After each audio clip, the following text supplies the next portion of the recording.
आणि तुम्ही जगा आणि दुसऱ्याला जगवा सारखं मी जगेन. हे जमतंय का बघ, मग तू अध्यात्मात ये.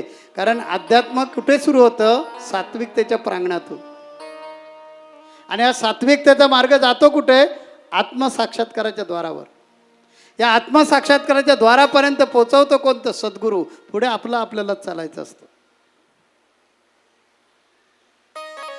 सद्गुरू हा आपल्या जीवनाचा वाटाडा आहे. त्याला शोधा.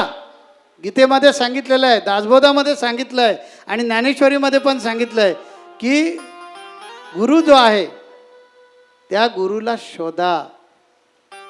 त्याला आत्मप्रचिती आहे का? विज्ञान प्रचिती आहे का? त्याला शास्त्र प्रचिती आहे का? आणि त्याची जी लक्षणं सांगितली तर लक्षणामध्ये जर तो बसला तर तो सद्गुरू आहे. मग मी सांगितलं आहे की सुखाचे ते मुळं पाहिले शोधून ज्यासी उत्तम गती साधी आली. अरे सुख सुख सुख म्हणतात, मला सापडलंय, या माझ्याकडे, मी देतो तुम्हाला सुख. सुखाचे ते मुळं पाहिले शोधून ज्यासी उत्तम गती साधी आली. उत्तम गती कैसी साधीसी मानवा सद्गुरु चरण अवश्य होती. वंदुनी चरण काय मिळे फळ नरेंद्र म्हणे षड्रिपू निशेष उडे. सद्गुरु बाकी काहीच नाही करणार. तुमच्यातला रस तम सत्व कमी करतील, सत्वगुण वाढवतील काही काळ. आणि तो सुद्धा अशी अवस्था तुमची आली की तो सत्वगुण सुद्धा शबल सत्वगुण काढून टाकतील आणि शुद्ध सत्वगुण वाढवतील. मग वैराग्य आणि विरक्ती येते. आणि वैराग्य आणि विरक्ती हेच आत्मसाक्षात्काराचं ठिकाण आहे. आणि ते या जन्मामध्ये सुद्धा शक्य आहे.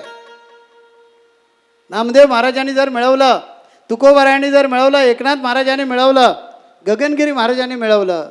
नामदेव महाराज तुकोबारा फार लांबचे, काल परवाचे आमचे गगनगिरी महाराज, माझे गुरुदेव काडसिद्धेश्वर महाराज. आपल्याला काय नाही मिळणार? जर गगनगिरी महाराज आत्मसाक्षात्कारी होतात, माझी आई जर मराठा आहे तर मी कोण होणार? माझी आई जर ब्राह्मण आहे तर मी कोण असणार? तसे माझे गुरु जर आत्मसाक्षात्कारी होऊ शकतात, माझ्यासारखेच हात असणार आहे, माझ्यासारखाच सगळा व्यवहार करणारे, तर मी का ना आत्मसाक्षात्कारी होऊ शकत? शास्त्रामध्ये सांगितलंय, पहावे आपणासे आपण या नाव आत्मज्ञान.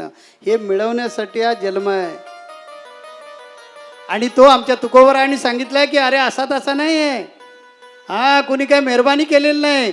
जन्मोजन्मी आम्ही बहुपुण्य केले. 4 लाख वेळा संधी मिळते ना मनुष्य जन्मामध्ये. जर प्रयत्न केला तर परत परत परत परत परत परत. आपण नाही का नापास झाला 10वीला, परत बस.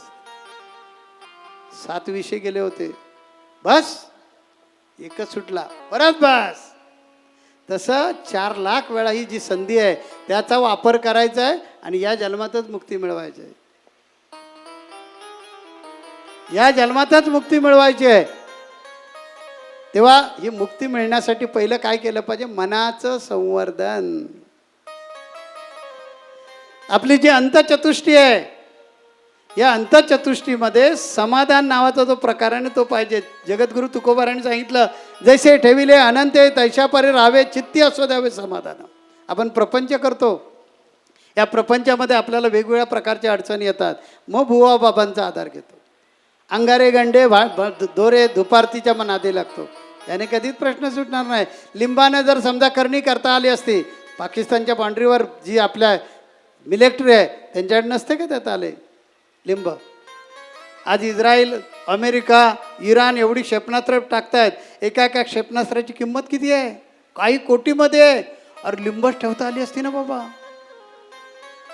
हे लिंब इकडून टाकता आले असते, चाल उडाव त्याला.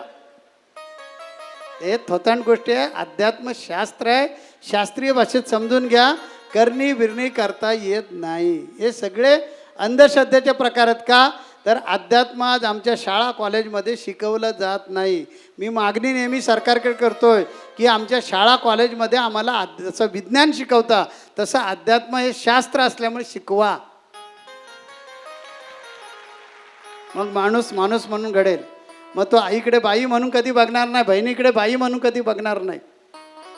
परोपकारी त्याची वृत्ती राहील. तो हिंस्र बनणार नाही. या माणूस म्हणून घडवण्याचं जर कार्यशाळा कोणती असेल तर भक्ती.